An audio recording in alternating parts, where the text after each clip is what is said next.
बिस्मिल्लाहिर्रहमानिर्रहीम। Dear students,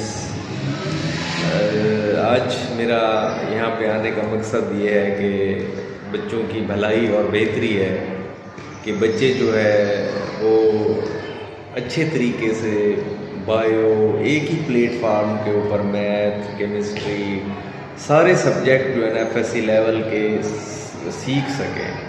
तो इसी सिलसिले में मेरे बहुत ही अजीज़ शागिर्द हैं प्रोफेसर यूसुफ साहब, बहुत ही अच्छी बायो पढ़ाते हैं माशाल्लाह, बहुत ही टैलेंटेड हैं और बहुत ही अच्छे इदारों के साथ जो है ना ये वाबस्ता हैं। बच्चों के साथ सैकड़ों हज़ारों की तादाद में जो है ना बच्चों के साथ ये माशाल्लाह मुंसलिक रहते हैं। तो इनका पढ़ाने का मेथड निहायत ही दिलावेज़ और अच्छा है।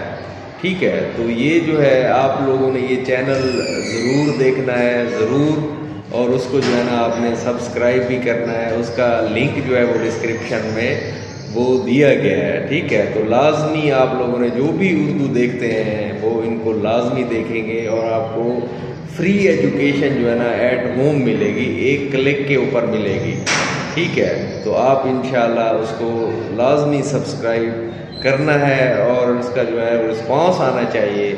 और मैं अपने चैनल की वसातत से उसके थ्रू जो है ना ये कह रहा हूँ कि आप लोगों के लिए बहुत ज़्यादा बेनिफिशियल होगा इंशाअल्लाह। यूसुफ बायोलॉजी एकेडमी के नाम से, यूसुफ बायोलॉजी एकेडमी के नाम से चैनल का नाम है। आप कुछ कहना चाहते हैं? नहीं सर, चलें।